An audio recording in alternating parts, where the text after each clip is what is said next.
Hello students, आज मैं आपको क्लास 9 का सर्कल चैप्टर के एक्सरसाइज 9.3 का क्वेश्चन नंबर 6 बता रही हूँ। उससे पहली वाली सारी वीडियो मतलब हमने एक एक क्वेश्चन करा एक एक वीडियो में, और सब प्लेलिस्ट बनी हुई है, वहाँ से भी देख सकते हो, और डिस्क्रिप्शन में भी आपको मिल जाएंगे हर एक एक्सरसाइज के क्वेश्चंस। ठीक है, चलो शुरू करते। क्या दे रखा है? ABCD is a cyclic quadrilateral. Cyclic क्वाड्रिल मतलब साइकिल सर्कल पे क्वाड्रिलेटरल की वर्टेक्स मिलेंगे चारों, ये A B C और D। ठीक है, whose diagonals intersect at a point E। देखो, एक तो BD डायगोनल है और एक AC डायगोनल है, और ये देखो किस पे काट रहे हैं एक दूसरे को, E पॉइंट पे। ठीक है, इफ एंगल DBC, क्या बोल रहा है? एंगल DBC, ये रहा DBC, मतलब ये वाला जो एंगल है 70 डिग्री दे रखा है। एंगल BAC मतलब ये वाला एंगल दे रखा है 30 डिग्री। फाइंड एंगल BCD, एक तो हमसे पूछा गया है BCD मतलब ये C पूरा का पूरा एंगल। ठीक है, ये पूरा BCD पूछा है ना। Further if AB equals to BC, वो कह रहा है कि अगर AB is equal to BC है, मतलब ये वाली साइड इस वाली साइड के इक्वल है, फाइंड एंगल ECD। ECD मतलब सिर्फ इतना सा पोर्शन।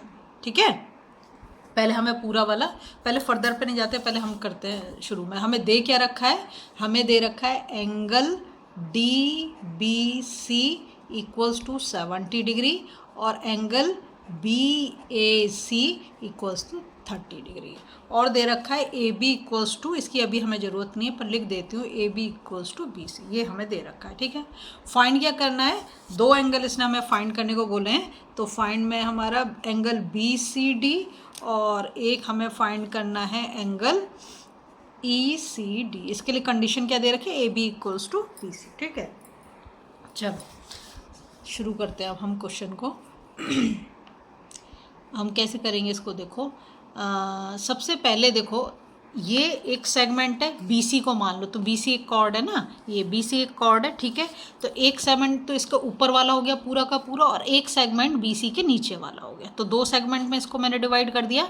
देखो, एक ही सेगमेंट में बने हुए एंगल कैसे होते हैं? इक्वल। तो ये देखो, तुम BC से मैं इसको ऊपर लेके जा रही हूँ D पॉइंट पे, और इस BC से ही मैं इसको ऊपर लेके जा रही हूँ A पॉइंट पे, मतलब हमारा एंगल A जो है, एंगल D, सिर्फ इतना पोर्शन बात कर रही हूँ, ये किसके इक्वल होगा?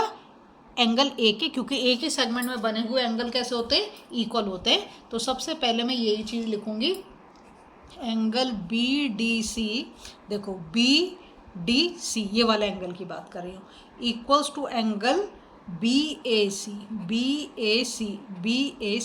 मतलब ये कितना हो गया? 30 डिग्री हो गया। मैं यहाँ लिख दूंगी angle BDC equals to 30 degree, और यहाँ पे मैं रीज़न भी दे दूंगी, क्या है? Angles in the same segments are equal. ठीक है, यहाँ से मैं यहाँ पे वो भी दे दिया।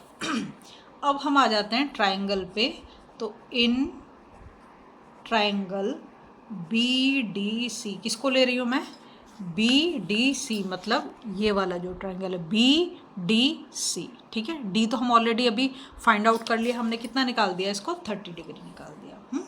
तो मैं यहाँ ये इसमें मैं क्या करूँगी? Angle sum property. क्यों? देखो, ये तो मैंने 30 निकाल दिया, ये 70 हमें ऑलरेडी दे रखा, तो बस हमें ये वाला एंगल C निकालना है यहाँ पर, है ना। तो इसमें मैं क्या लगाऊंगी? Angle sum property.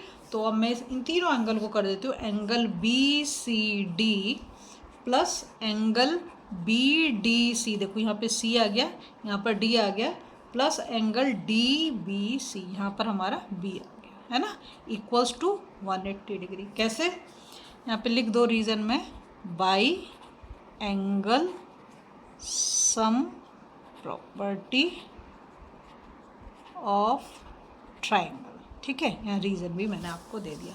अब एंगल BCD देखो, BCD तो हमें पता ही नहीं होता, हमें निकालना है, तो मैं लिख देती हूँ एंगल BCD, ये तो हमें पता नहीं है।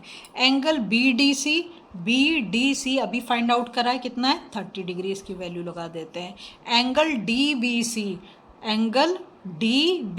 तो ये कितना है? 70 डिग्री, है ना, इक्वल्स टू 180 डिग्री। अब एंगल BCD प्लस इन दोनों को ऐड करेंगे तो कितना हो जाएगा? ये हो गया 100, कितना हो गया 100 इज इक्वल टू 180 डिग्री। और angle B C D equals to 180 degree. और अगर हम इसकी साइड चेंज करेंगे तो साइन भी चेंज हो जाएगा, तो -100 हो जाएगा। -100 का मतलब कितना हो गया 80 डिग्री। तो हमारा एंगल बी सी डी तो कितना आ गया 80 डिग्री। तो एक एंगल तो हमें उसने बी सी डी ही पूछ रखा था, तो एक आंसर तो हमने फाइंड आउट कर लिया। अब उसने हमें कंडीशन दे रखी है क्या, फर्दर इफ़ ए बी, तो हम लिख देंगे if A B equals to B C. देखो फिगर में देखो, वो कह रहा है कि A B equals to B C. तो हम क्या करेंगे, इस वाले ट्राइंगल को ले लेंगे जो नीचे ये ट्राइंगल बना, A B C he triangle ले लेंगे। क्या करेंगे, ट्राइंगल ए बी सी ले लेंगे। अगर हम ट्राइंगल ए बी सी ले रहे हैं तो मतलब अब हमें इतना सा पोर्शन चाहिए सिर्फ, हमें पूरे का तो पता चल गया कि पूरा कितना है 80 डिग्री, हमें चाहिए सिर्फ इतना सा। तो अगर ये दोनों side A B equals to B C दे रहा है तो ए बी का अपोजिट एंगल क्या होगा, ये वाला पोर्शन सी, और बी सी का अपोजिट एंगल क्या होगा, ये वाला एंगल ए, है ना। तो ये 30 है तो ये भी तो क्या हो जाएगा हमारा 30 डिग्री हो जाएगा। क्यों 30 डिग्री हो जाएगा, क्योंकि ये आइसोसेलेस ट्राइंगल बन गया, और आइसोसेलेस ट्राइंगल में क्या two sides are equal, two sides are equal, तो टू जो बेस एंगल्स होते हैं वो भी कैसे होते हैं, इक्वल होते हैं। ठीक है, तो हम इस पर करेंगे angle B C A equals to angle B A C. देखो यहाँ पे सी आ रहा है और यहाँ पर ए आ रहा है। ठीक है, यहाँ पर भी देख लो तुम, ये सी और यहाँ पर ए। ठीक है, यहाँ पे लिखेंगे reason angles opposite to equal sides are equal. Equal side तो उसने हमें दे दी ना, A B is equal to B C दे दिया है ना।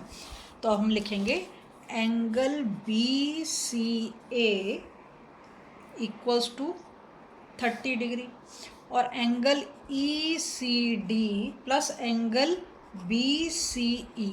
देखो एंगल ई सी डी ये रहा, एंगल ई सी और डी, इस वाले छोटे वाले एंगल की बात कर रहे हैं, एंगल ई सी डी, ठीक है, प्लस एंगल बी सी ई। बी सी ई मतलब इस वाले पोर्शन की बात करें, एक बार इसकी एक बार इसकी। ठीक है, और ये दोनों का तो हम निकाल चुके हैं, कितना निकाला इसका हमने, एंगल बी सी डी जो हम ऑलरेडी निकाल चुके हैं। इन दोनों को ऐड कर दो तो हमें एंगल बी सी डी मिल जाएगा, और बी सी डी हमने कितना निकाला है 80 डिग्री, है ना। यहाँ पे निकाल दिया ना angle B C D 80 degree निकाल दिया, तो मैंने इस यहाँ पे 80 तो लिख दिया। अब हमारा angle E C D plus angle B C E कितना हमने 30 डिग्री कर दिया।